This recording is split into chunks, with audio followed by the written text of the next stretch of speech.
সীমানা পিলার। এই সাইডে লেখা আছে বাংলা, ওই সাইডে এর ডান সাইডে ধানক্ষেতটা বাংলাদেশে, বা সাইডে চা বাগানটা ভারতে, আর মাঝখান দিয়ে আমি হাঁটছি। এই মুহূর্তে ভারতের ভেতর দিয়ে দহগ্রাম আঙ্গুর পোতা যাচ্ছি। ফাইনালি আঙ্গুর পোতা 0 কিলোমিটার চলে আসলাম বাংলাদেশের শেষ সীমানায়। এবং আমার পেছনে যে বাড়িটা দেখছেন এটা বাংলাদেশের শেষ বাড়ি। আজ বাংলাদেশের এমন একটা গ্রামে যাব যার চারদিকে ভারত এবং বাংলাদেশের মূল ভূখণ্ডের সাথে এ গ্রামের সংযোগ নেই। বাংলাদেশের মানুষ বাংলাদেশের মূল ভূখণ্ড থেকে এ গ্রামে কীভাবে যাওয়া আসা করে এবং এ গ্রামের পরিস্থিতি তুলে ধরার চেষ্টা করব আজকের এই ভিডিওতে। দহগ্রাম বাংলাদেশের লালমনিরহাট জেলার পাটগ্রাম উপজেলার একটি ইউনিয়ন, যা ভারতের ভেতরে অবস্থিত। আর সেজন্যই বাংলাদেশ সরকার 99 বছরের জন্য একটি জায়গা লিজ নেয়, যা দিয়ে বাংলাদেশ থেকে খুব সহজেই দহগ্রামে যাওয়া আসা করা যাবে। আর সেই জায়গাটাই 3 বিঘা করিডোর নামে অবস্থিত। একসময় 12 ঘন্টার জন্য যাওয়া আসা করা গেলেও পরবর্তীতে 2011 সালে 24 ঘন্টার জন্যই খুলে দেওয়া হয় এই 3 বিঘা করিডোর।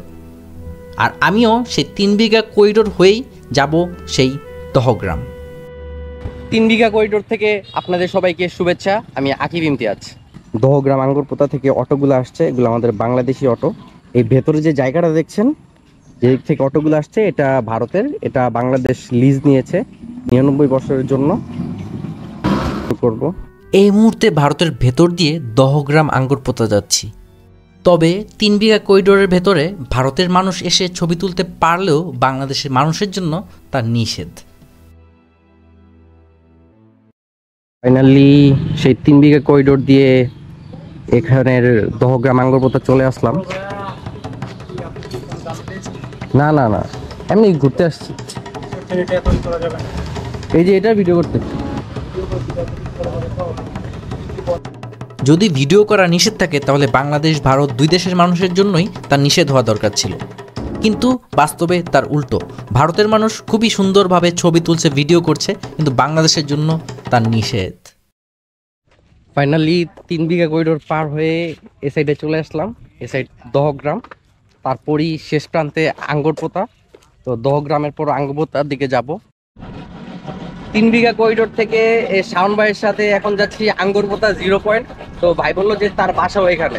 আপনি মানে কবে থেকে দেখছেন যে জায়গায় সবসময় যাওয়া আসা করা যায়?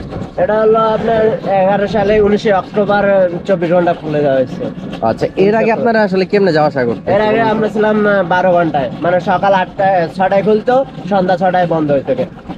তো আপনার যখন যে কোনো প্রয়োজনে বাজার করতে গেলেন বা অসুস্থ হইলো, তো ওই সময় যাইতে হবে, তখন কি করতেন? তখন আমাদের চেয়ারম্যান বা বিজিবির কাছে অনুমতি নেওয়া, তারপর যাইতে হতো, মানে সন্ধ্যা 6টার পর।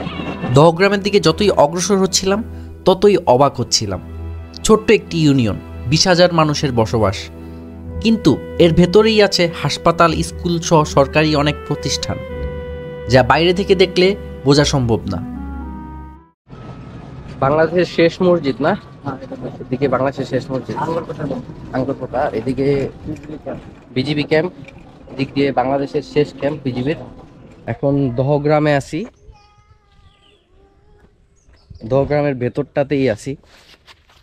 আমার কাছে কোনো চেঞ্জ মনে হচ্ছে না।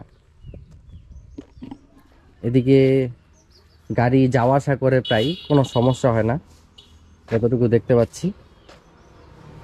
দহগ্রামের পরেই কিন্তু আঙ্গুর পোতা, তো ওইখানটাতেই যাব এখন। এই মুহূর্তে আছি আঙ্গুর পোতা। আমার পেছনে একটা পিলার দেখছেন, পিলারটাই বাংলাদেশের শেষ সীমানা। তারপরে যে ধানক্ষেত দেখা যাচ্ছে ওইটা ভারতে, এতটুকু বাংলাদেশে। এরপরে এই যে যে জায়গাটা দেখা যাচ্ছে পিলার, সীমানা পিলার, এ পর্যন্তই বাংলাদেশের শেষ। এরপরের অঞ্চলটা ভারতে। এই বাঁশঝাড়, পরে বিশাল ধানক্ষেত, সবগুলোই কিন্তু ভারতে পড়ছে, এবং আমি আছি এখন বাংলাদেশে। এই মুহূর্তে যে ধানক্ষেতটা দেখছেন এটা ভারতের, তার পাশেই বাংলাদেশের রাস্তা, কাঁটাতারবিহীন এক সীমান্ত। আমি সেই বাংলাদেশের রাস্তা দিয়েই ভারতের সামনে দিয়েই যাচ্ছি। এই পুরো দহগ্রাম আঙ্গুর পোতা জুড়েই এরকম অদ্ভুত সীমান্ত এলাকা চোখে পড়বে। এই যে এটা ভারতের গরু না, বাংলাদেশে আছে।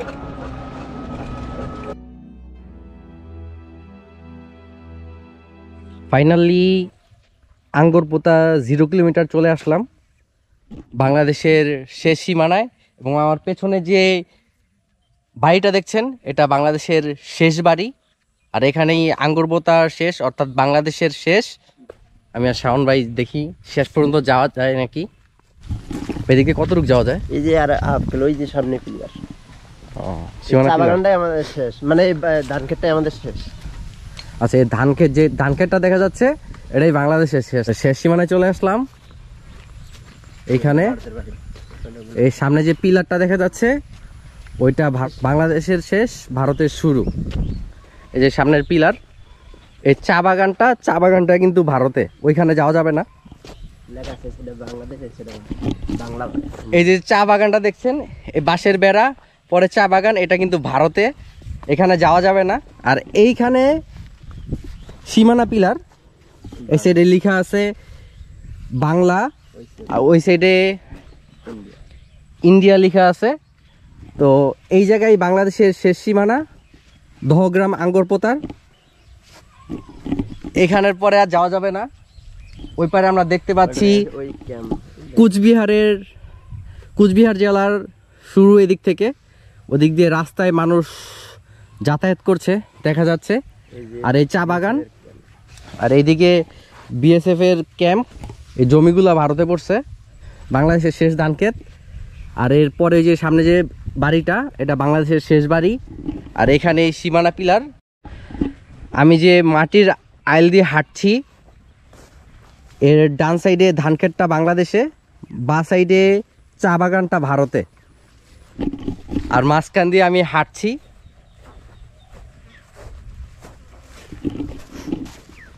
খুবই নিরিবিলি। আর এই গাছটা মাঝে মাঝে পড়ে গেছে না, যে গাছটা আসলে কোন দেশের? উদ্ভিদ কিংবা প্রাণী তো সীমান্ত বোঝে না, তাই তারা স্বাধীনভাবে বিচরণ করে।